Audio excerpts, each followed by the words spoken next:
Good morning, everyone. I am Jan Fisher, the Executive Director of Nonprofit Westchester, and I want to welcome all of you here today. We are so excited about this program. I want to start by thanking our partner in everything, which is the Westchester Library System. They just are an incredible community partner to us, and I encourage all of you to learn more about them. I also encourage you to look over to the table on the side of this room. We have a number of amazing events and programs coming up, and for those of you who want to learn more about NPW, you can do so over there, or you can talk to me, Suzanne Gardos, our operations director in the back, or Amy Rivera, our communications manager in the front. I want to start by acknowledging the NPW Board of Directors, and we have a few of them here today, so I'd like to ask them to stand. They really, Karen Erin from Feeding Westchester and Lucrea Ortiz from the Yonkers Family YMCA. We have an amazing board, and they support and give a lot of time to everything we do, so thank you. I also want to acknowledge Tom Kleiner from the Westchester Putnam Workforce Development Board, who does amazing work in this space, and I'm so glad we have him here with us today. And our amazing panelists, who Kerry, Flynn, Barrett will introduce later. But I'm going to start with going through a few things, if I don't drop this, and then I'm going to introduce Kerry. So this is what we're all here for today. Just a reminder of our mission. Our mission is to strengthen the nonprofit sector in Westchester. And we appreciate all the work you do to make our communities and our economy strong and stable. And your membership is really important to us, and we thank you for that, because we are only as strong as our sector, our nonprofit sector. I want to thank the sponsors of this particular event. We also engage a lot of business members and business sponsors, and we couldn't do our work without you either. And these are our agency sponsors who have so generously made our work possible as well, so we thank them. All of this is on our website, which I encourage you to go to as well. And if you're not a member, please become one. So now it is really my pleasure to introduce Kerry Flynn Barrett. I really can't say enough about Kerry, who I've gotten to know over the past few months. She has engaged with me and the panelists, spent a lot of time making sure that this was the best possible informational session we could come up with. She is a true professional, and she dug in deep with us and was just delightful to work with. But now I'm going to go into the strict bio stuff. So Kerry Flynn Barrett has extensive experience in senior leadership positions in human resources for more than 20 years and has been the principal of Flynn Barrett Consulting since 2019.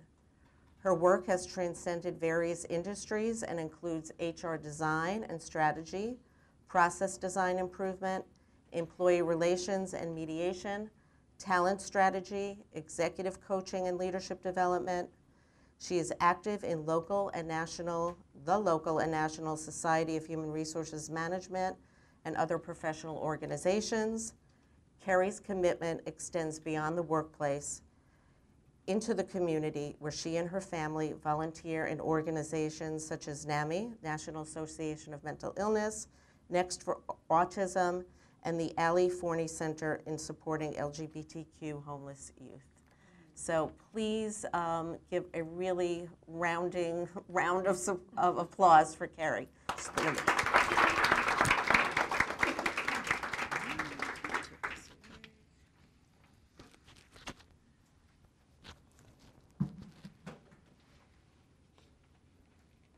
Well, gosh, that was just too darn sweet. How is everybody this morning? Great. How lucky are we to be sitting here with this great group in front of us. I want everyone to just kind of pause and reflect and look at this great group that we have. And I want all of my panelists here to take a nice, big, deep, cleansing breath, because we're going to start a fabulous panel. But before we do, we want to make sure that they're breathing well, right? Okay. So I'm going to kick off by introducing each of these fabulous individuals. I'm going to start with, to my right here, Amy Rivera. Amy is the Marketing and Communications Manager for Nonprofit Westchester. Amy is a dedicated marketing and nonprofit professional committed to building a more safe and just and equitable society. Her passion for service and equity for historically marginalized communities led her to the nonprofit sector. At Nonprofit Westchester, she oversees all social media, communications, and marketing strategy, development, and implementation. As a first-generation Latina, she hopes to encourage more women of color to pursue careers in the nonprofit sector to build diversity of thought and experience in organizations that largely serve women and people of color. So welcome, Amy Rivera. Next, we have Jacqueline Mamorsky. Jackie was born and raised in Westchester County and has a master's degree in public administration.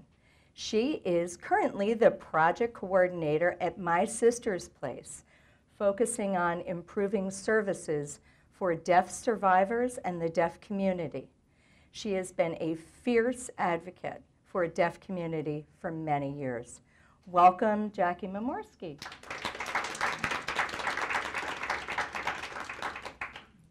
Next, we have Angel Gray.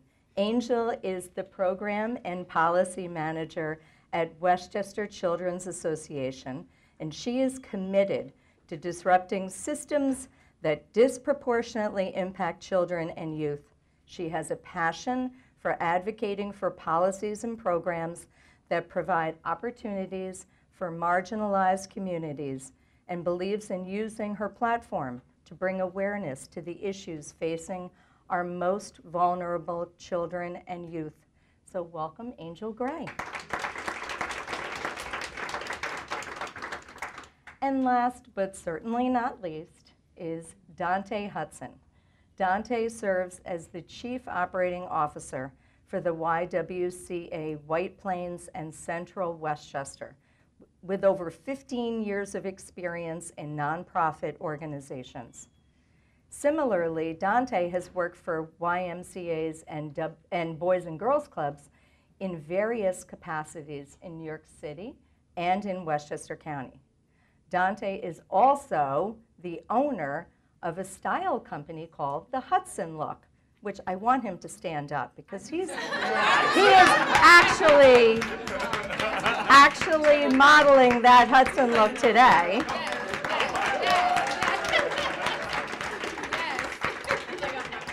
Yep. With his passion for fashion, he branded the slogan. So style is not a look, it's a mood. Yes.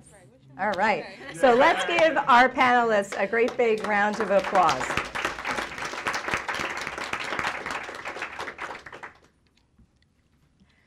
So as I look over this group, I can only say we are incredibly fortunate because this is our future. That's what we're looking at. We are looking at our future. And the future of nonprofits clearly is very, very bright. So we're going to start off talking, going right into our questions. And our first question, Amy, is a question that I'm going to ask to you. So what do you believe makes up a strong organizational culture? Hello? I should have tested this beforehand. Hold on, let's see. Hello? Okay. I kind of want to take this off. Okay. So a strong organizational culture for me really starts at the top and being truly authentic to the common values that that particular nonprofit has. So common values, when you have common values in an organization, like you bring the people in that believe in the mission that you have.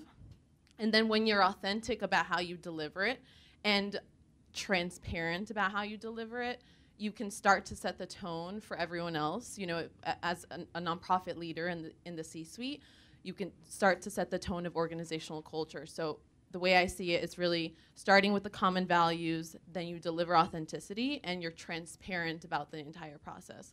So that's how I would start with that. Yeah, thank you, Amy. Danté, do you have anything that you would like to share? Yeah, I actually, I'm in agreement with Amy, and I think one thing that I wrote down as she was speaking was a sense of belonging. But before I get into that, that's sort of my second point. That's sort of my second point to this whole thing. But I want to start by saying that keeping in mind that culture is built over time, and that the behaviors that exist within organizations is sort of the culture is built over time with the behaviors that exist within the organization is what I'm trying to say, outside of my nervousness. But getting back to Amy's point, in that when I say the sense of belonging, really, because I wrote a question mark. I wrote a question mark in what I'm trying to say in terms of a sense of belonging, and I think it's really, to Amy's point, in terms of clear and transparent policies, inclusive practices.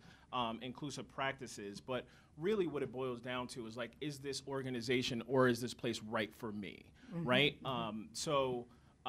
And it really starts at the top. It really starts at that C-suite, and how we within the C-suite make those policy decisions that is inclusive, and that's right for everyone that exists within the organization.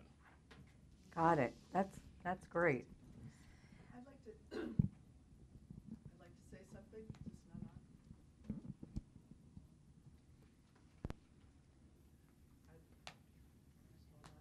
This is, yes. Okay. Aha. So maybe I should have tested the microphone, Jackie said. So I'd like to add, I agree with both of your comments, and how do we make sure that the sense of belonging, and make sure that your mission and your values, whatever you're creating in your organization, to make sure that transparency, that all the employees are on the same page. So for example, in one organization that I used to work in New York City, they had deaf services, and I didn't feel like I belonged. It was like they put down that they had deaf services, but they didn't really listen to the employees who were deaf. And we would say that we have issues here with clients, but there would need to be some change, but they would be the decision makers. So really you need to listen. You can't just, yeah, and on paper it looks good, but you really have to have, if you have deaf services, you need the input and the sense of belonging from the deaf community as well. And yeah, well, look what we have, what we offer. But as you both said, what do we value? What does belonging look like? What is our belief in this? What does this culture really believe? Not just something that you put on paper, but something that you really follow through with. Something that we talked about when we met previously, right? Let's not just check the box, right? We all talked about that. That really listen to what we're talking about and do what we say. So have a mission, but then actually follow through and do what you say you're doing. Okay, so next, Jackie, this question I'm going to pose to you. So organizational leaders often determine or influence the culture of the organization. What would you want to have them consider when creating that culture? The organization decision makers, they should be at least providing a chance and opportunity to see what people really are doing, not to look at not just their disability, but what is their work performance, what is their work, see what their skills are. Because whatever services you want to create, you want to see, do those employees, are they bringing to the table those skills that you want your organization to have?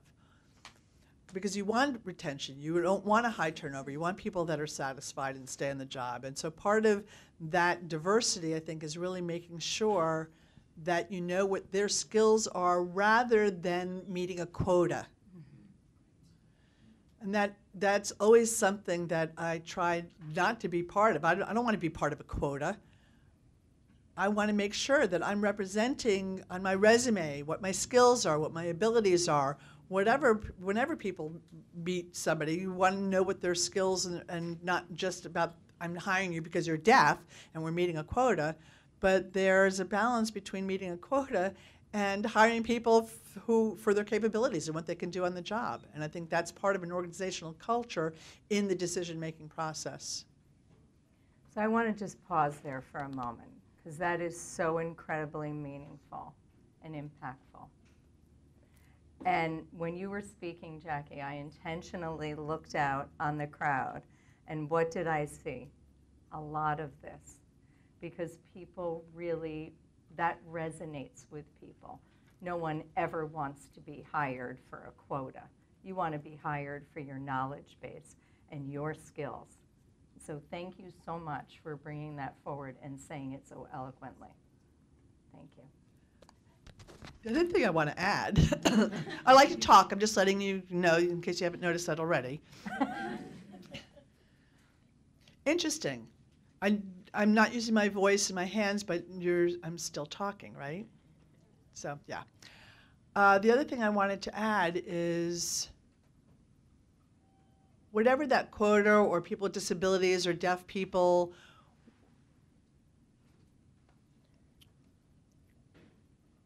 so very often those people are hired to work on the bottom. But you have to give people the chance to move up. So you have a disability. So you shouldn't be staying in that position and meeting that quota and staying on that level, but you have to show what your value to the organization is and have leadership give you the chance to be promoted and to move up in the organization. And you have to consider that, whether it's somebody who has a disability or is deaf, just let them have the same opportunities rather than staying in the same bottom position for many years just to meet that quota. Yeah, thank you so much. That's another excellent, excellent point. Thank you. As a follow-up to this, how do you all envision having employees influence the culture of the organization? Angel, I'm going to start with you first. So the first thing I will say is embrace diversity and provide resources and support. You want to ensure that your employees feel supported, comfortable in knowing that your employer is going to provide you with the necessary tools to move forward. Employees don't want to be in a position where they feel stagnant. So if you're not providing those opportunities for professional growth and development, you're really missing out on a lot of different things. And one thing, kind of giving a resource, there is a Sanctuary Institute that provides the 7 commitments. And those commitments are really a foundational component to how you can kind of operate any organization. And leading with like nonviolence and democracy and open communication and social responsibility and learning, and having those opportunities for your team members to grow and to change and really kind of explore and push themselves outside of their comfort zone. Because we know that coming to nonprofit is not something that people do by happenstance. It's because you have a commitment to social change and you want to empower that and cultivate that and ensure that you are keeping people around who are truly committed to the work. And don't lose out on those people, because many people may have an experience that's heartbreaking in nonprofit. And really kudos to those who stay around after those heartbreaking experiences, because the work does get heavy. And if you want to have continuous innovation within your organization, allow that opportunity for your employees to come to the table, to meet with your different levels of leadership, and really kind of have that open communication where it's like, I can come to you and speak on whatever it is and what I'm seeing in the community, especially paying direct focus to your direct care staff. Because, and honestly, they are the ones who are keeping your organizations in business. And if you don't have them and if you do not feed into them, there's a strong possibility you will face some financial hardships and you will see some changes. But if you're not giving that focus from that higher level leadership down to your most direct care employees, then you are doing yourself a disservice, because there's so much innovation. And whatever population you're working with, things change on a daily basis. We've seen that through this pandemic, and everybody has had to change their ways of being, just being as a human, let alone coming to work. So really providing that space for people to think outside of the box and welcoming that innovation, encouraging employees to have a strategic plan. Okay, so here's your idea, that's great, but what is your plan of implementation? And that allows for your employees and employers to kind of grow in that space and think of new ways of being, because again, things change on a daily basis, nothing will ever be the same, and people respond to different needs and services and so forth, but creating that opportunity for people to feel comfortable can really lead to a lot of innovation. Again, we come to nonprofit and we have the notion of find a way or make one. And that's exactly what we do on a daily basis. So kind of remembering your reason why you came into this space, and if you feel yourself kind of getting caught up in the work or the conversations and meetings, like grounding yourself, because you can't grow weary in this work, because we don't know what's coming and we don't know how it's going to look. But if you don't pour into yourself and in your employees, then chances are you may crumble, to be brutally honest. And we don't want that, because we are servicing a large community who needs us and who are actually supporting on us and calling on us for needed services. So I hope that answers. Danté? Did you know I was going to say something? Because I was like, I'm like, Angel I saw a thought bubble right over your head. She's preaching right now. But I want to echo what Angel is saying, just because, you know, as leaders, one thing that what's important is for us to stay grounded. And that's really one of the most important points, because, you know, as a leader sitting in a C-suite in a mid-sized organization, I find myself to always be self-reflecting very often, because what I want to do is to be in a continuous state of learning not only from my colleagues, but also from the folks that are actually doing the work on the ground. But also being in a state of unlearning, right? And that's a part of that self-reflection. And that, you know, you take that opportunity just to self-reflect, understand what happened, and it could be within the day, it could be within the week, it could be within the month, whatever time period that is existing. But you have the opportunity to learn, take notes, stay grounded, and unlearn whatever it is. And going back to that inclusive practices and those policies that I was talking about, and really creating an open forum and showing up for your staff. So, Angel, thank you so much for that point. I have to say, Danté really brought up about, I think it's very unattractive. So I'm going to be like super clear. It's super unattractive when an employer is not willing to unlearn and is not willing to learn. So to your point, learning is one thing, but to unlearn things that perhaps are happening in the organization, and, you know, regardless of the direct care staff saying, hey, there might be an issue here, if it's happening multiple times and there's people that are concerned, it's probably because there's an issue, and your unwillingness to unlearn those things or not to learn the new information can make you seem like a stagnant C-suite. And then you're like, do I want to be in a position where my voice isn't heard? Maybe I have to look elsewhere to be able to create the environment that I wish to have. So that's what I see in my employers as well.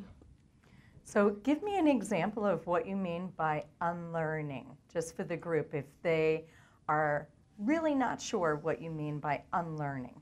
So, I mean, again, sitting in a leadership position, you have to recognize that maybe there was a practice or a policy that existed within your organization, and I don't mean in a literal sense of unlearning, it's just like unlearning in terms of like really heightening or changing policies, changing procedures based off a conversation that I may have had. So an employee has a conversation and talks with me about, you know, Danté, I don't feel like this policy is necessarily inclusive, or it's showing up for me. And we have a conversation, and I have that self-reflection, talk with the team, and that's a part of that unlearning. So I then have to go back to the team, assuming that we can change whatever policy or procedure. I'm not suggesting that we change everything, right? Mm-hmm. But, you know, if it really meets the needs of the organization, I have to recognize and acknowledge that, you know, there's a change that needs to be made. So maybe a part of my learning process, I may have introduced this policy or procedure. Now I need to unlearn that policy or procedure. And I'm just using that as an example.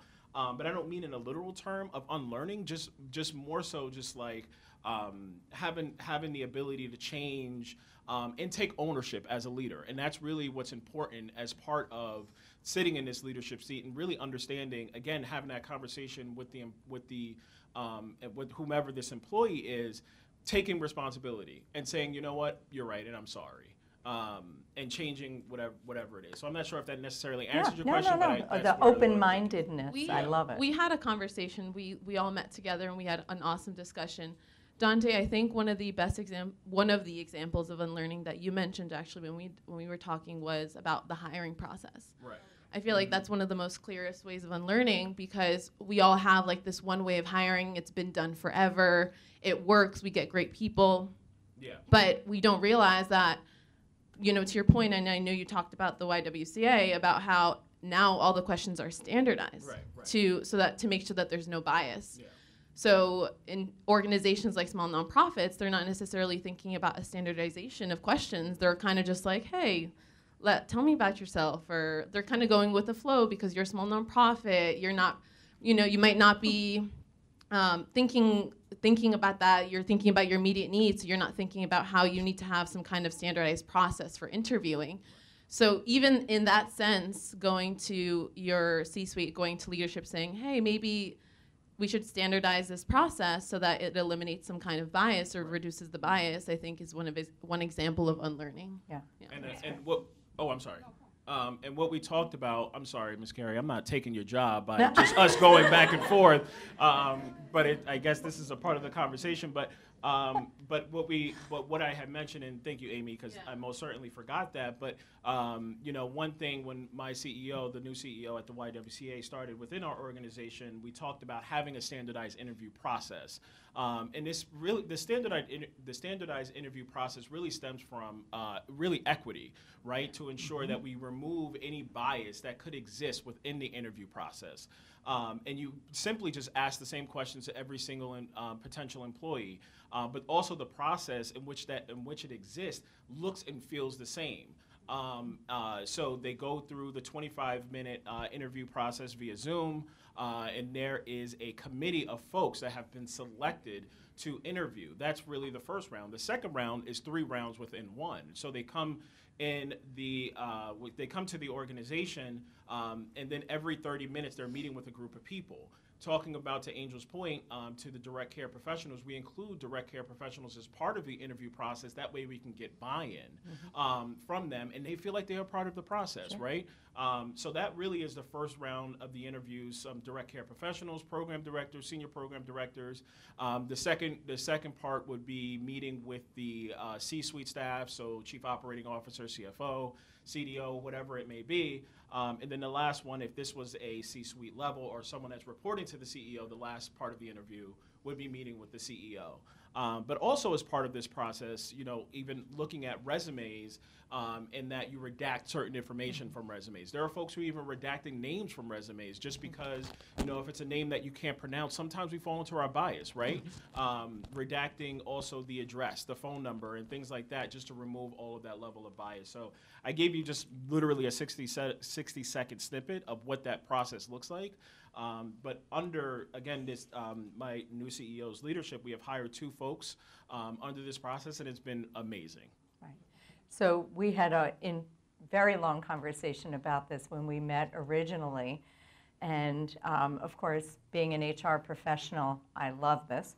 And the fact is, it's not all about the hiring of what we're talking about, right? We're talking about retention. We're talking about hiring people who are going to fit in with the culture of the organization. They're going to be engaged in their work, and they're going to stay at your organization. And that's actually what needs to be done in this day and age. That's what's the ticket. That's the golden ticket right there. So thank you for sharing the details of that. Jackie, I didn't want to forget you. Just if you had anything that you wanted to share on this. Really, I agree with all of you so far. This has been great comments. One thing that about unlearning is that, for example, my sister's place, our organization, domestic violence, human trafficking, and we provide services for survivors. But it's one of our guiding principles to be against oppression.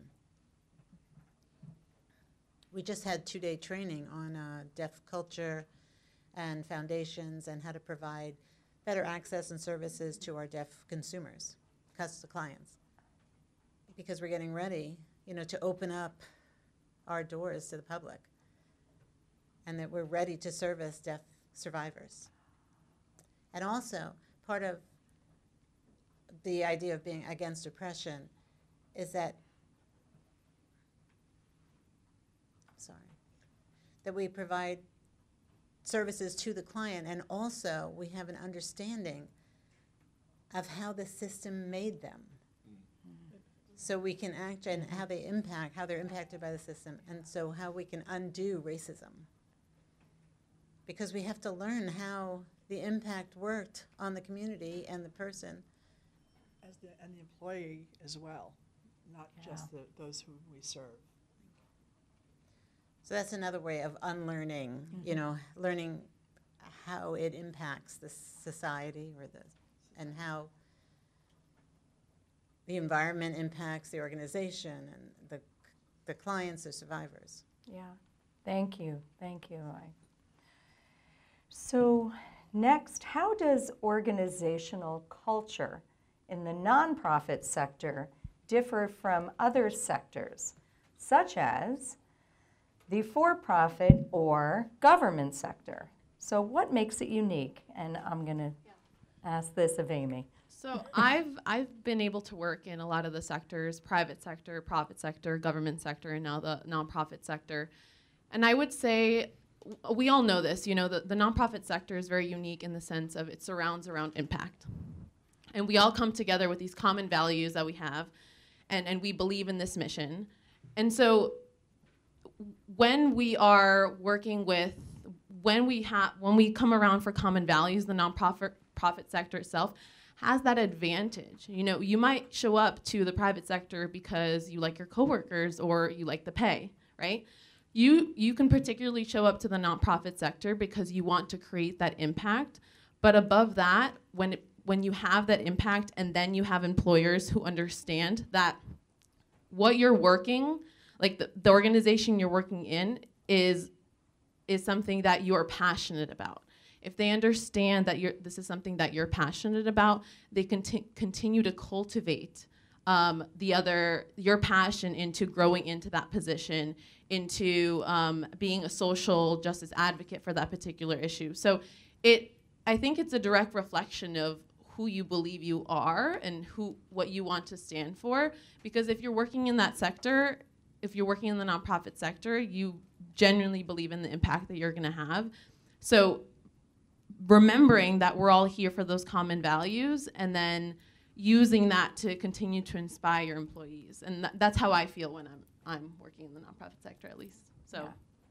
One thing I do want to bring up is one of the things that we did discuss when we met was that oftentimes people will think about the nonprofit sector and say, oh, I'm not going to go and work in the nonprofit sector. And why was that? We talked about it. They're worried about their compensation.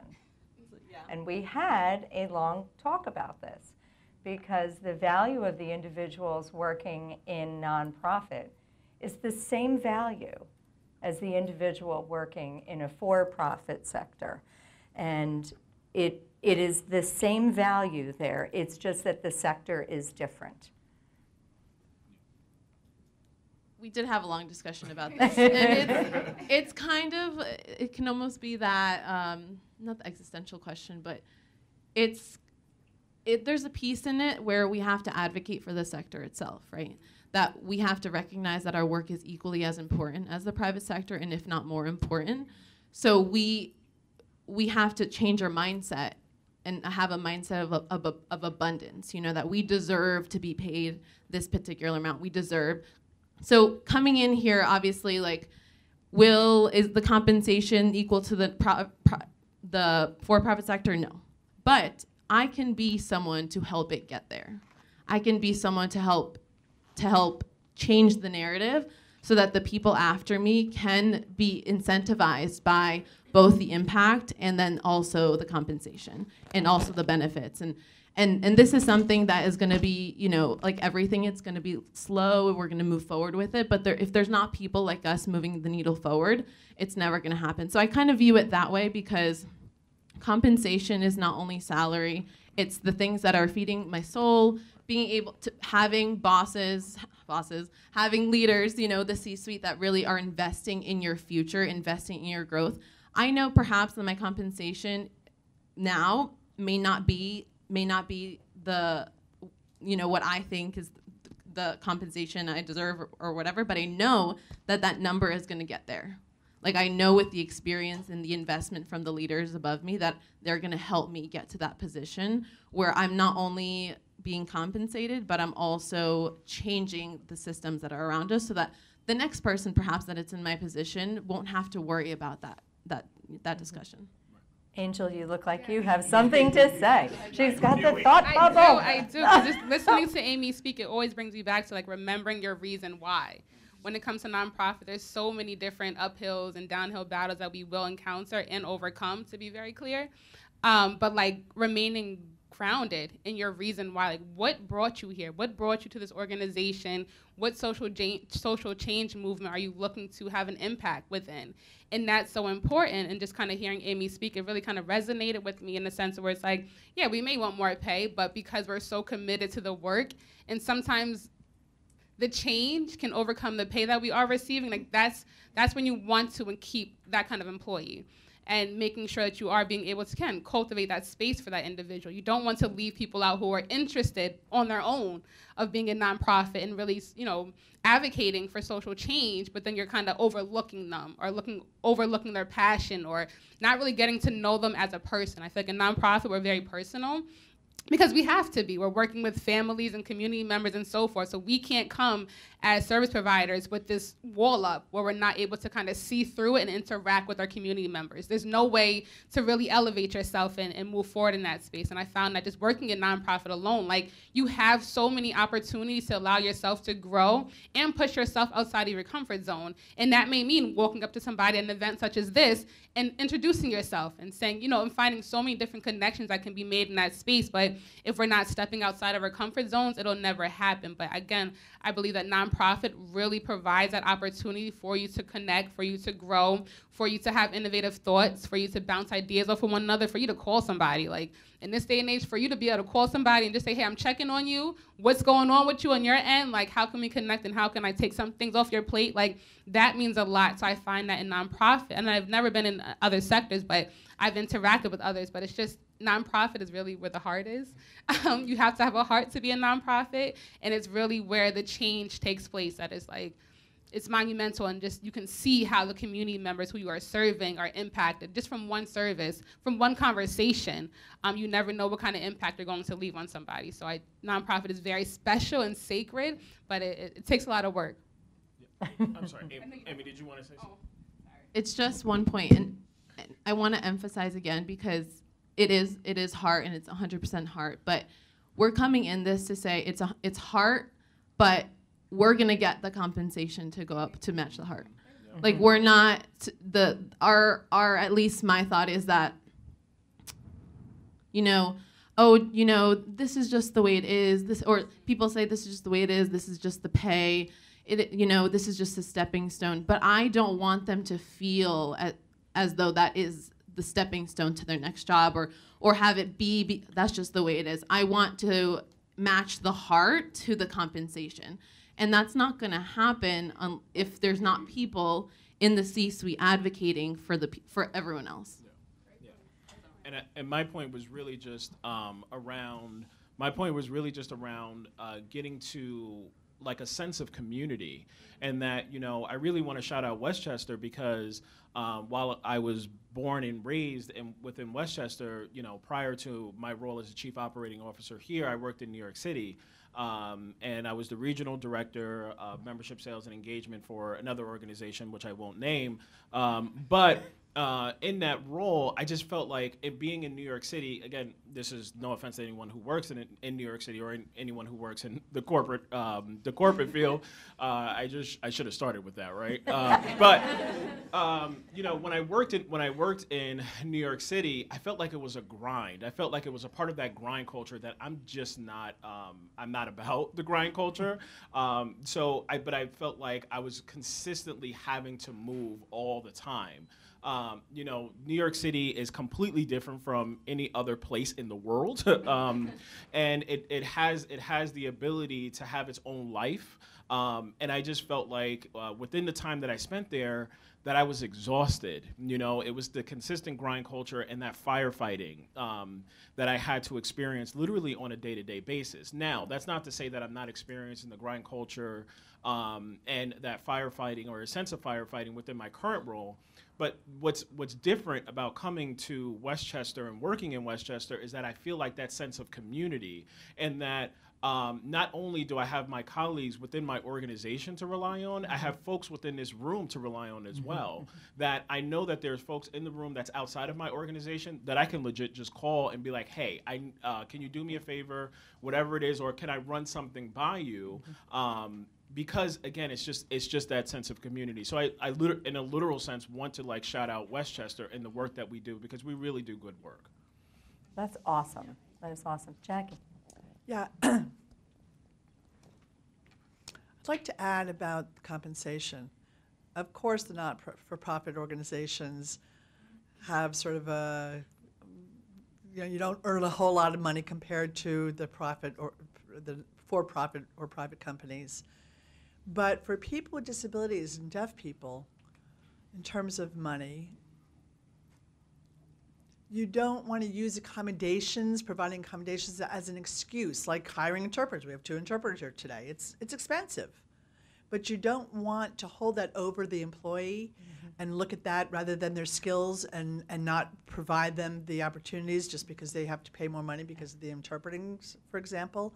You have to consider it in your budget. And if you want to keep employees, and whether they have disabilities or if they're deaf or whatever, you really have to consider in your budget, okay, so we need to keep a line here maybe and find a way to keep some money to be able to still give increases to the employee without holding back, because we still are paying for those budgets for the, we're still paying for the accommodations.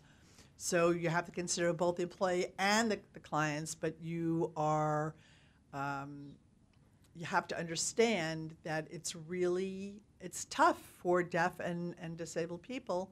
Like my sister's place, they can do it. This is a not-for-profit organization. They've done it. Yay. Wow. So how impactful, though, that an employee would feel that that was held against them? Like that saddens me terribly. Yeah, it's actually, it can be part of my anxiety when you go through the hiring process, because Yeah, sure. I want to show you my potential, and they say yes, and oh, can you read lips, and yeah, and then I'll tell them that I don't need interpreters for everything, but that for specific meetings, because they have to consider that in part of that hiring process, in the interview, I need interpreters, I need an accommodation. So they can feel like they can hold that over that invisible disability when even in the hiring process for a job. So I can't imagine other people with disabilities and their accommodations, how they must feel. Yeah. Yeah. Thank you for sharing that. That is incredibly impactful. So I think there were so many nuggets that just came out of this one question. It's incredible. So let's start with nonprofit, for-profit, whatever. I think the key is that we want to make sure that we're hiring the best talent. If somebody is disabled, whatever, it doesn't make a difference. It's hiring the best talent. And I think we have a great start for our future here, and all these folks, that is for sure. Incredible insights that you have shared. Thank you. So as organizational leaders considering a broader meaning of diversity when hiring in our decision making, I'm going to ask you, Danté, first about this. What would you suggest changing to promote an engaged workforce? I know we talked about the hiring process already. Yeah. Anything else that you would want to share? No, I think you know, in my notes, I actually wasn't prepared to share the hiring process first, or you know, it's okay. it's all right. But I think it really, for me, it starts at the hiring process. Yeah. To really engage folks at the very beginning, just to ensure equity, just to ensure that you remove that level of bias. You know, so for me, it starts at the hiring process. Okay. And I think it just echoes after that, right? If you are an employee coming into this hiring process, you feel as though they know what they're doing. You feel as though they have thought this through and they've done this intentionally. And so you already have that kind of confidence in your employer. And I think that sets a good tone for the rest of your in employment there, because you can always come to them for concerns because you already met everyone. You know, you already met all these people. You can talk to the direct staff, you can talk to the C-suite, and it streamlines the communication.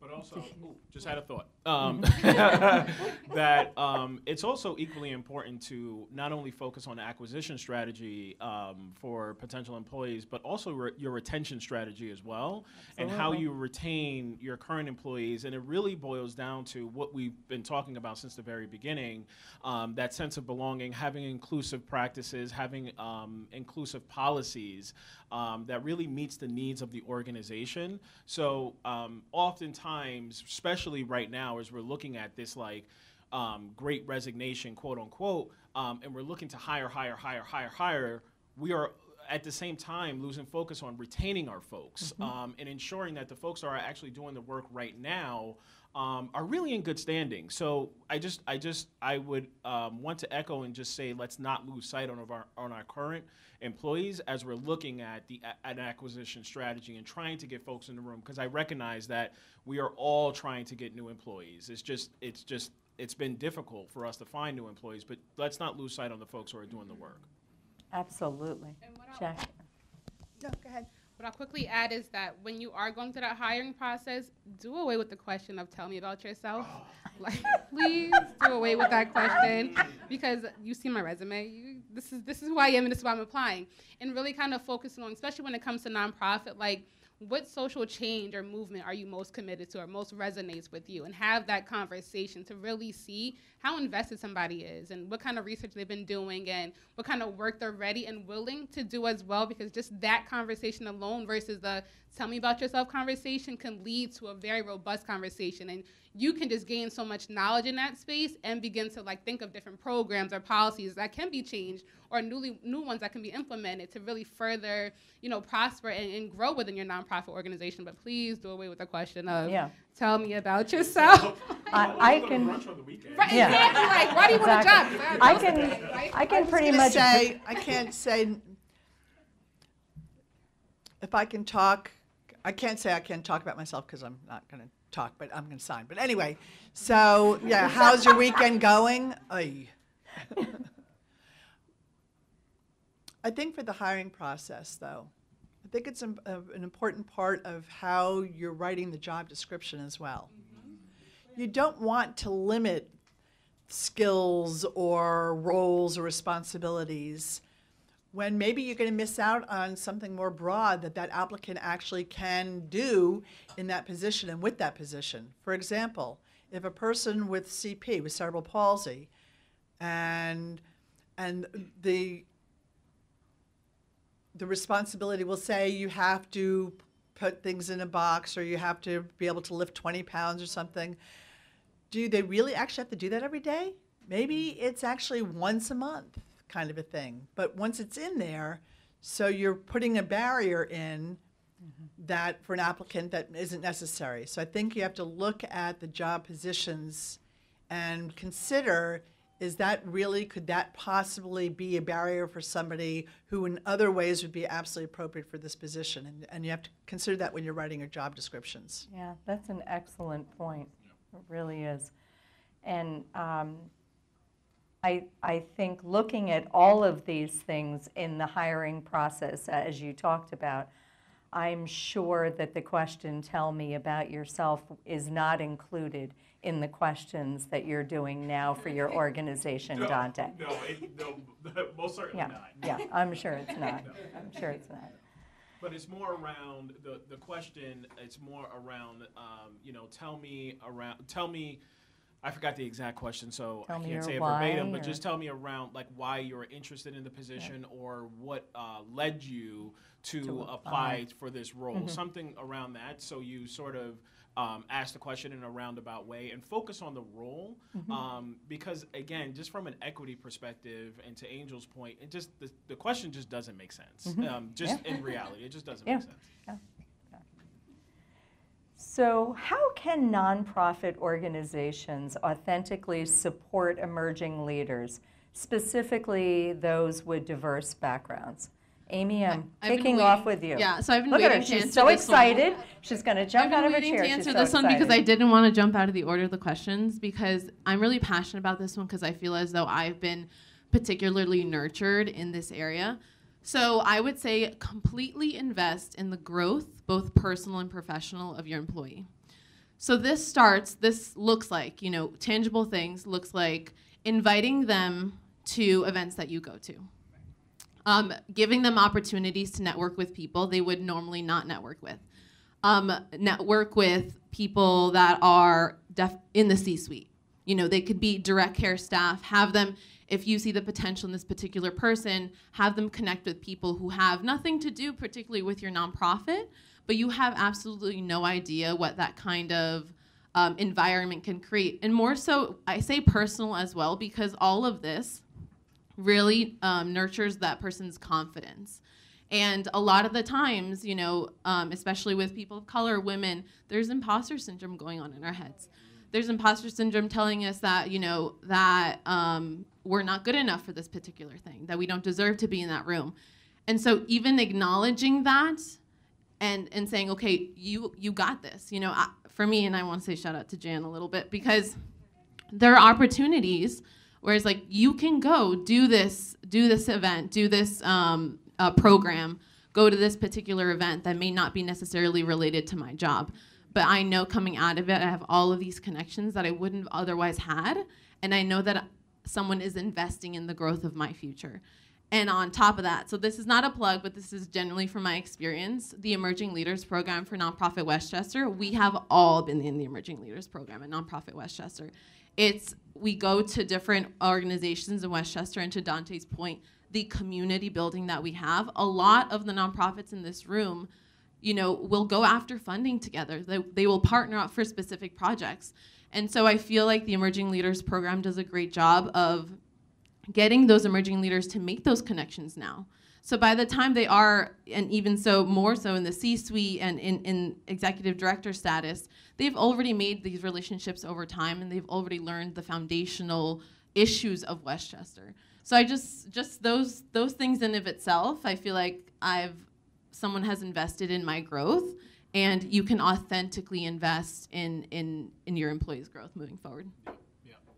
And I would, and I echo that, because when I started in my role as the Chief Operating Officer 6 years ago, I started as the Senior Director of Program Operations. And my prior CEO, Maria Imperial, who you all know, or most of the people in the room know, she really took me under her wing and was just like, nope, you're going to go to this event, you're going to go to this event, you're going to do this, you're going to do this, you're going to meet Jan, you're going to meet literally every single person. So it was, and then continuing on, in my current CEO, Tiffany Hamilton, who had to leave for another event, it continued to have those sense of role models in my career. So I'm taking this point of privilege just to say that it has been amazing, in terms of my growth, because I've had an opportunity to engage with two CEOs that have been just amazing in my life. So again, to Amy's point, I encourage anyone that sits in that seat, that is a role model, that is a model, and really modeling that behavior, that positive behavior, and doing the same for the folks that you serve. Because, we, as role models to those that we serve, we have to be willing to be vulnerable, but we also have to be willing to give up our seat, potentially. There's going to be a time where I will no longer be the chief operating officer for the YWCA. And that's something that my current CEO, Tiffany Hamilton, she knows that, because I've had a really direct conversation with her around my growth and where I want to be. So she literally created every opportunity for me to continue to grow. She's put me in learning opportunities after learning opportunities. Every Friday I'm going to the city. I'm in this Baruch College leadership program, because she really wants me to succeed, knowing that, knowing where I want to be. So again, and that's just me having this CEO and really focused on the retention aspect. Really the retention aspect of our organization. So again, to Amy's point, I would echo and just, encourage any other leader in the room to literally do the same. Yeah, I just want to say one quick thing. You both mentioned programs, but before that, you spent so much time talking about your leaders taking you under their wing, right? And taking you to meetings, introducing you to so many people. How much did that cost them? Nothing. Absolutely nothing. It costs nothing to do that. And that, you heard the value of what that has brought these individuals here. It's incredible. And the growth, and this is our nonprofit sector growing right here. That's what we're hearing. So unbelievable. Can I just quickly add on, completely echoing what Danté and Amy have said? I've also learned that if you have a leader who feels a need to always be in the spotlight and not allow their other employees to kind of shine, then that is not a leader that I prefer to be under. I've had the great privilege of working with Allison Lake. The Allison Lake is how I introduce her. Love her. But she really kind of took me in and just said, go here, here's a meeting, meet this person, here's an introduction. And I found that as an up-and-coming leader, that has been most beneficial, because it forces me to get out there and have conversations with people I may not have conversations with on my own. So just not really her directly saying, oh, Angel, I want you to grow and I want you to do this, but leading by example and putting me in action steps really makes a difference. So when they had mentioned our leaders are putting us out there and allowing us the opportunities to grow, that makes a huge difference. And even when it comes to the hiring process, never think your employer, the person you're hiring, wants to stay in that position. Always be prepared for them to grow and change, and also allow them an opportunity. And by doing so, they may refer somebody else to their position. I know that before I moved on from previous positions, I'm like, okay, here's somebody who can take over my role, because I know what it entails and I know what kind of community is here, so let me refer this person. But those word of mouth referrals last a lifetime, and they're so beneficial. So really kind of pouring into your people from day one. That first interview, begin to pour into them. How can I grow? How can I change? What opportunities are for growth here? And how can I really cultivate in that space? So kind of just adding on to what they were saying. That is awesome. I love that. She's just pushing you along and helping you grow. She's not allowing any imposter syndrome. She didn't allow it. It just happened. Amy, did you want to say something? Oh, sorry. I want to add, I agree with, of course, the three of you. And as a deaf professional in a nonprofit sector, there's not really a lot of role models or mentors for me to look up to, except the hearing people in the nonprofit. So it's very limited for me to have a specific role model. So I know that I have skills that and the other thing you said about your bosses and leadership positions in organizations believing in you and wanting to encourage growth in you. I never thought about applying for the Emerging Leaders Program. Never thought of it at all. And then my boss, Brenta, actually, she says to me, Jackie, you can do it. You have to apply for this. I think you should do it. And it helped me to realize, oh, I have a mentor. I do have a mentor, and I do have someone who believes in me and that can help me to bring me to the table. And that's the way the Emerging Leadership Program, came up for me.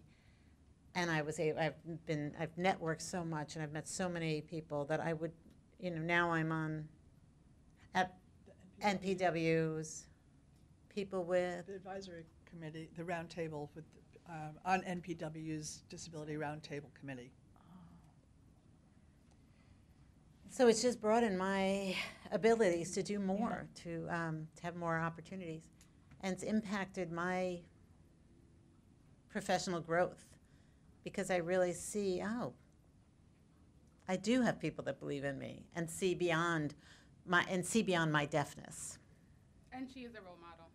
Thank you. Creating a new life away. How incredible. I mean, that was, your Thank you. your leader believing in you, but then you taking it further from there. Got to give yourself some credit for that. You took that initiative, but she believed in you, which really just helped you like a flower to just blossom. So how beautiful is that? I want to go back to one particular piece in here that sometimes we don't talk about. It like the monetary aspect of these things, like the things they're investing in, the monetary, like how much does it cost to go to this event? How much does this particular program cost? To know that that is not my particular responsibility, to know that my organization also, with investing in me, they know they're also investing that monetary piece, right? That they're inviting me to this event and it's for free for me, because it may not be in my capacity to pay $100 for a particular networking event or $150 for another particular networking event. Knowing that my employer is covering that cost in a seamless way so that I know that that may not be a burden to me, or it's like, oh, wow, this is really expensive, maybe I shouldn't go. But have them have that kind of approach, like, no, not even have it be like a question. Obviously, for small nonprofits, it's going to be harder, but that's where I encourage the smaller nonprofits to really take advantage of the membership at NPW, because there are so many free programs that we offer and or very low-cost programs because of all the funding that we have, even in all the different areas throughout the year. So I would really encourage, so if it's not that $100 event, it's the $0 event, the grant writing learning labs that we had. Last year, they were free. And so each year you can look at the opportunities at MPW and see what you can offer to your employees as part of the benefits that you offer.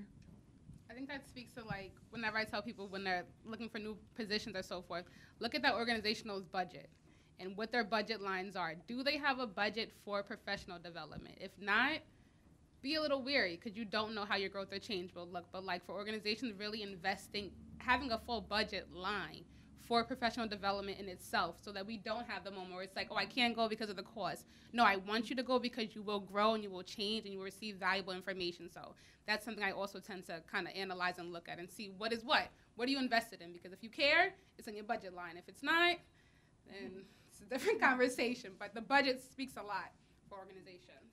Yeah, of course, and that's always very difficult for sure. Absolutely.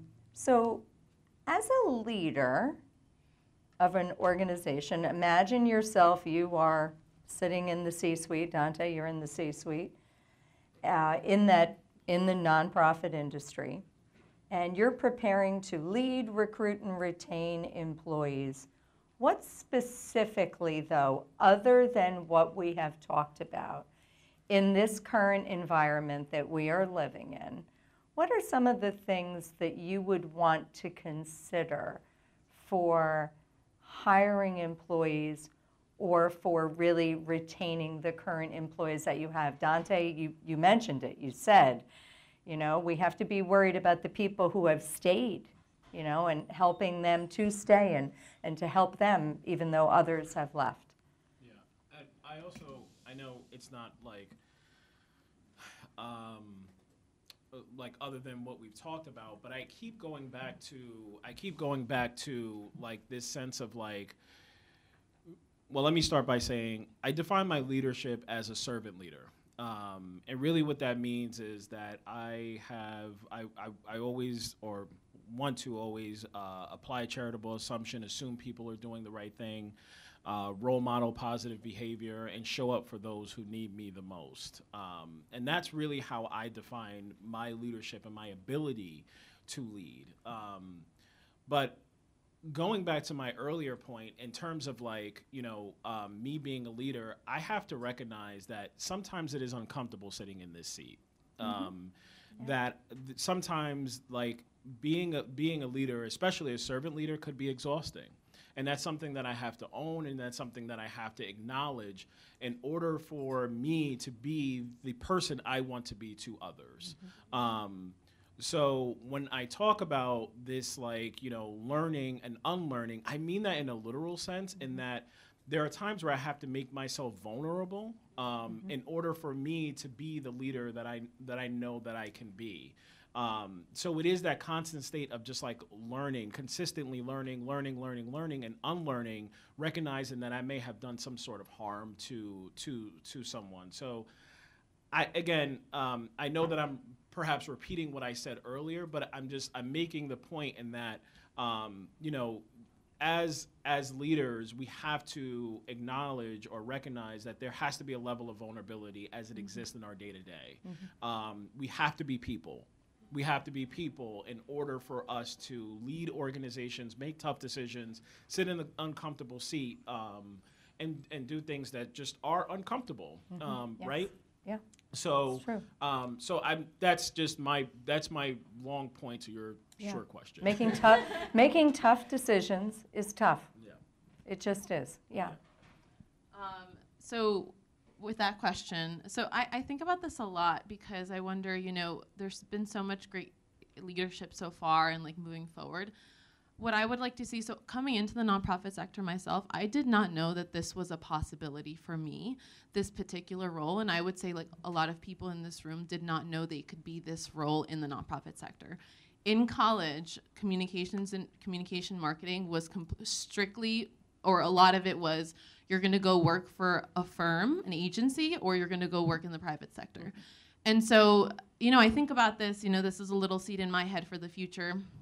Perhaps when I'm an executive director in the C-suite, would be to kind of start to bring the narrative of the nonprofit sector to in college. Like that's when you start talking about this stuff.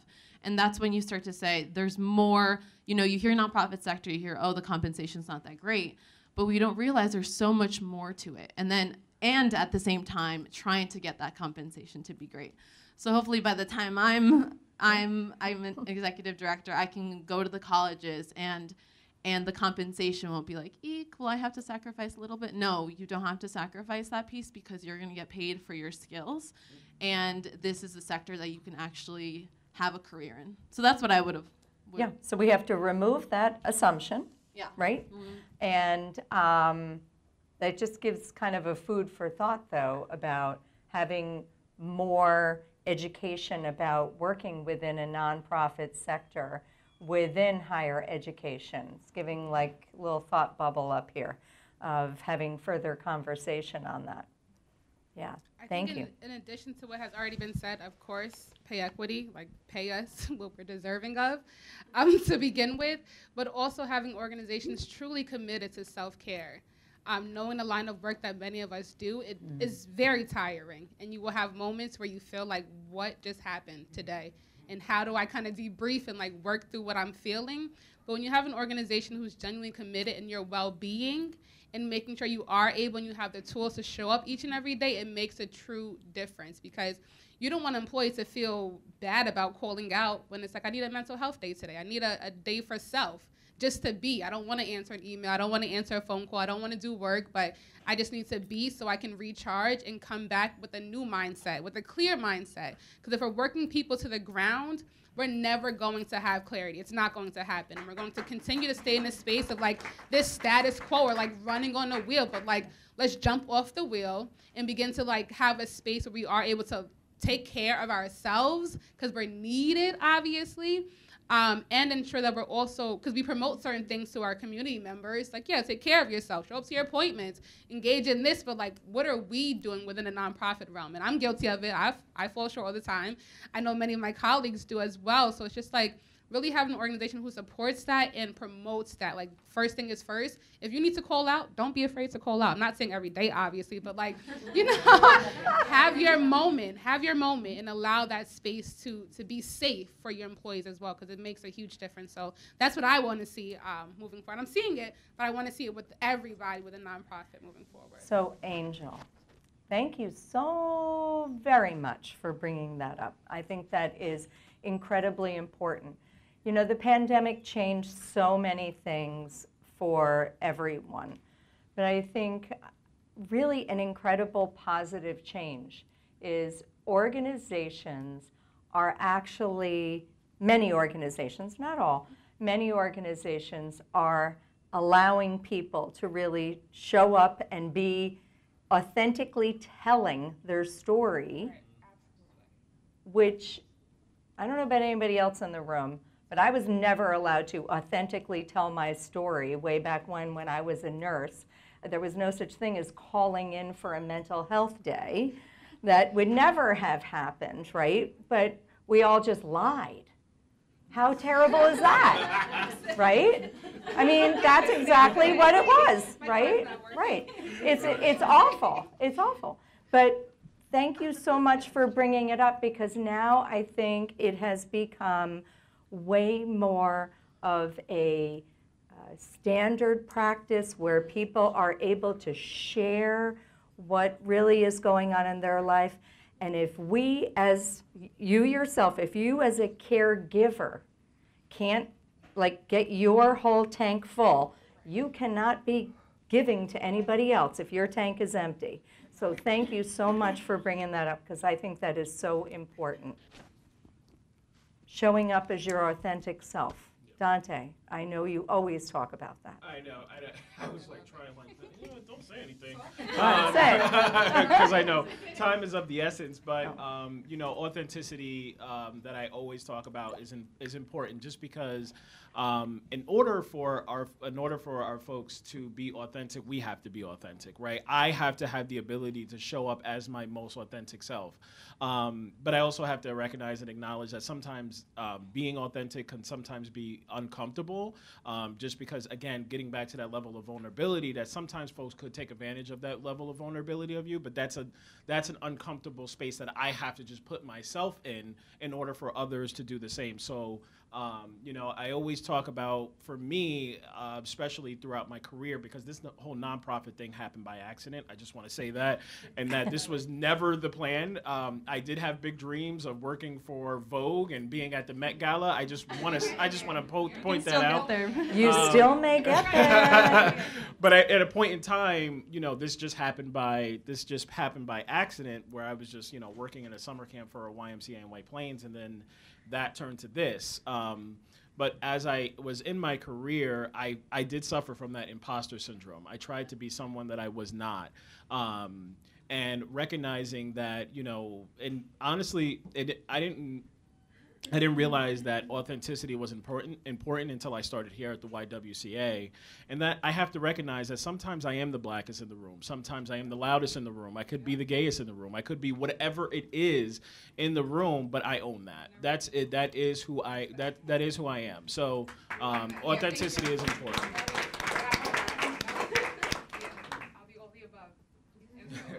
Okay, it's now 2035.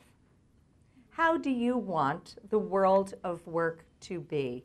I'm going to start with Jackie.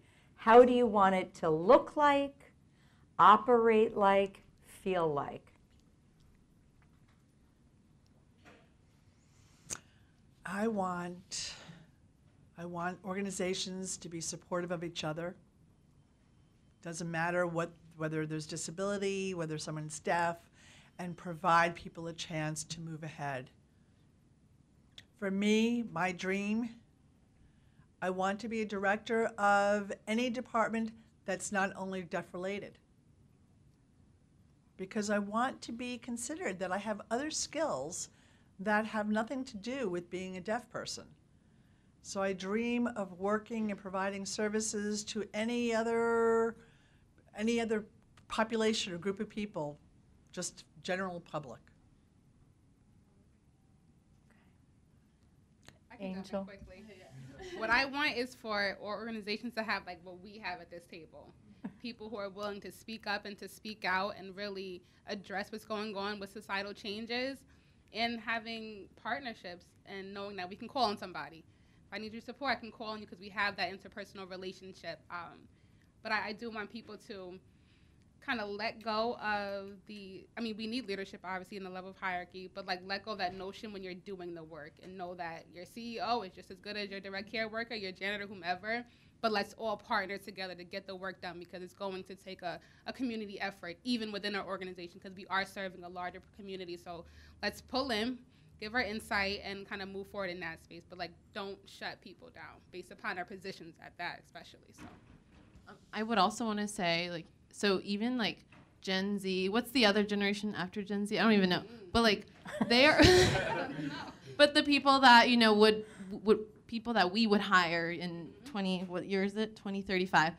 So they're not going to accept, honestly. They're going to go for organizations that they believe in, that have common values, that they believe their work impacts a larger community. And they just won't apply for your job, basic. They'll look at it and be like, oh, I'm good. It's not even, I need, you know, I'll go in and then test it out. Like I think the approach is much more, you know, we know what we're looking for, and if it doesn't have these basic tenets of authenticity and vulnerability and social justice and social impact, that they're not going to be interested in it. And this goes everywhere, and not just the nonprofit sector. This is in the government sector. This is in the for-profit sector. They want to know what you believe in to be able to work there. So I think if we're transparent about that and we're authentic about that, our leadership is very vocal about it, encourages everyone in their nonprofit to do the same, I think it'll be much more attractive for the even younger generation to start working in the nonprofit sector. And I echo that to Amy's point, because you know, the one word that keeps coming to mind is just equity. And I would challenge every leader or everyone in this room to really go back to your organization and look at your practices, your policies, and to Amy's point, in terms of like literally your job posting. And really acknowledging, looking at your job posting, does your job posting include inclusive language, or is it binary language? You know, and something where, you know, in the job description, a lot of times it says he/she. A lot of our job descriptions and job postings still say that. So I would check, and people are probably writing like, oh my God, go into the HR person, and it's like, you know, does it say that? But you know, just keeping that in mind in terms of, you know, our practices, and something like that can turn off a potential employee. Sure. So you know, when we talk about equity, it is literally equity. I'd like to add to that, for the decision makers and bring people to the table, whether it's CEO or the board or whatever various roles people are in, I think that they need to bring people to the table. For example, so many times they'll have a hearing person to represent the deaf community because they think they know the deaf issues, but they don't really. So you have to make sure that you have the right representation for whatever services you're providing. Whether it's the deaf community or a minority community. So you want to make sure that you have appropriate representation at the table to work with those decision makers, whether it's CEO, the board, or whomever. And because you could give the incorrect services, not understanding what's really needed from the community. Yeah, absolutely. Absolutely. So does anybody have any questions that you would like to ask our phenomenal panelists? Yes. This was fantastic. I took lots of notes from all of my favorite leaders up there. I wanted to shout out Ms. Gregg. She has joined the Westchester Youth Alliance Board. And the reason why I wanted to shout that out is because oftentimes we have conversation about culture that's really led by CEOs and C-suite, but our boards is where we need to make a lot of change. Our boards are mostly older, white, male, and that is where we really need to have this kind of conversation. So I would encourage all of you to get on boards. Get on boards, that's where we need to make the change, so thank you. Thank you. Thank you. Jan. So, hi, I just want to express, you guys were so generous in talking about how your organizations support you to get out into the community and to meet various people and to network. But I will say, from having these people in the room, I have learned as much, probably more, than they have learned. So it's very two-sided. When you have younger, diverse people in the room, you just grow as a person. And as a person who's turning 60 this year and thinking, you know, sometimes you think there's not so much more room for growth. It is incredible. And when we talk about equity and racial equity and diversity equity, we're not going to change anything. We're not going to break down systems of oppression unless we have these people in the room to learn from, not just to mentor. They can mentor us just as much as we mentor them. Yes. Yes. Thank you very much. It's been a great panel. I had a more sort of down-to-earth question. You know, we're talking about culture and how to attract and retain employees. And right now, there seems to be a big challenge around returning to work. And how do you sort of strike the balance between letting people have flexibility, and then you have probably in most organizations a lot of direct service professionals that have to be on site, and how do you build a culture when some people are there and maybe some people aren't? I'm curious how that's working out. So I remember us talking about this a little bit during our discussion. I think it really comes down to trust. Yeah. Like, it's 100% trust. If you do not trust your employees, then there's some lack of communication from the top down. So like, if there is an issue, if there is a worry about trusting your employees to do the work, maybe there's a bigger discussion that needs to be had in the organization. Because, you know, I feel like I trust all of us to get the work done, you know? So that's kind of like that's the first thing that I think about, Danté, and I think we discussed this a little bit during our discussion. Yeah, and I think it does. I think the first thing that came to mind for me as well was trust. In terms of like, you know, when we talk about like the foundations of a dysfunctional team, the first thing is trust. And that's really, in order for you to build a more stable team, trust is really at the foundation of that. But I also think that in terms of this dynamic between folks who are not in the room, meaning they're maybe on site or maybe working remote, I think that's is that what you're referring to? So, but I also think it not only with trust, it also could relate to some more related to openness, in that there are positions and roles that may require you to be that direct care professional. Like we have teachers, assistant teachers that work in our children's learning center that, you know, obviously they can't do the role remotely. You know, but there are roles that may be a coordinator position, finance, HR that can work more remotely. But it's having that level of trust, but also having open conversations and the reasons why. Because sometimes it's just like, oh, that person's working remote or they're never here. But having those transparent conversations, I think, could be helpful as it relates to the dynamic within your organization, but also recognize that there is just going to be people that just may not be satisfied. And, you know, it's just it's just the nature of working in this hybrid world. That's the word that I'm looking for.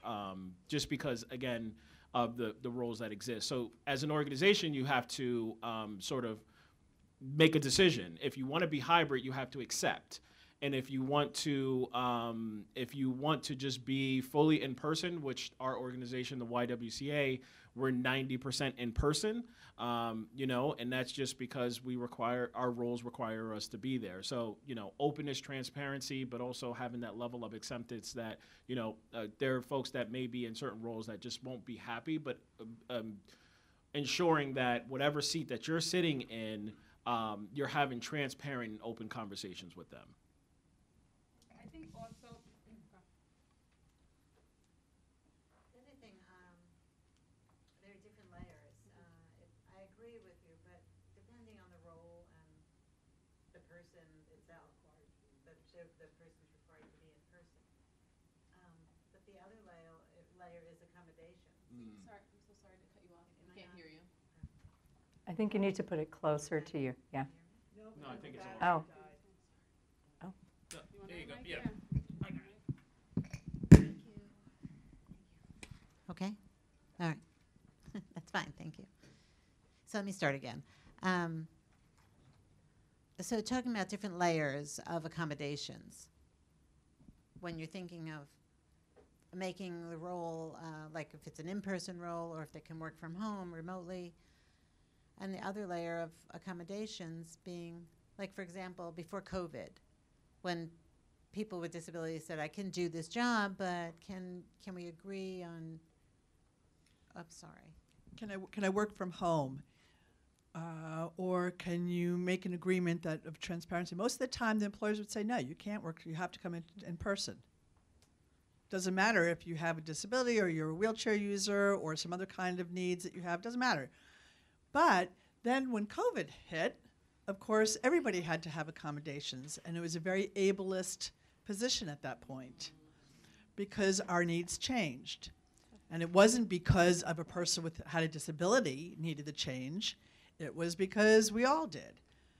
So I think we have to be mindful now that that there is no going back to normal. We don't want to go back to the old ways. Now we have to work we have working in person, and we can see actually that it does work when people also work remotely. So now, how do we keep that going for people who have disabilities, who request to be able to work from home, and let that happen? That would be fantastic. That would, yeah. Sorry, Probably Angel. In addition to everything that has already been noted, also like kind of asking your team members, is it that you enjoy working remotely, or do you just not enjoy physically being in the office? Because you can invite them to different events with you and networking opportunities, which allows, to have interaction with them and see kind of what they're doing, quote unquote. But also, like, what's the difference? Is it you don't want to be here around people in this office, or is that you need more social engagement? Because the pandemic took that from a lot of us, and kind of rebuilding that space. So it may not just be like, I don't want to be in the office or I enjoy working remotely, but I want to be at events. I want to network. I want to engage with people. We all have a desire as humans to engage with people. So creating those opportunities as well may be beneficial. Yeah, I think, Angel, that's another really good point. I think, sir, to your point, I think it is a challenge for sure working in organizations where you have some people who have to be there in person and some people who can work remote. It's a challenge that many organizations are dealing with, and I think trust is a big thing. Trust, transparency, and just communicating about it and discussing it. And unfortunately, I've heard too many times just in dealing with different clients I have where the owner or the CEO, whatever, insists on people coming back to work. And even if they don't necessarily have to be in the office, and have lost some seriously great talent by doing that. And so I would caution, before ever doing that you really seriously think about the impact of that as well. So I cannot thank all of you enough. I'm going to pass it back over to Jan. What an incredible pleasure.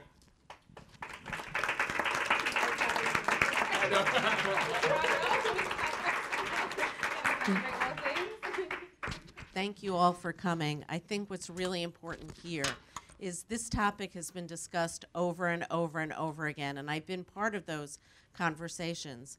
But the conversations that I have been a part of have never included emerging leaders. It's been people who have been in the system and benefit from the system having the conversations. And that's why things aren't changing. We know that systems have to change.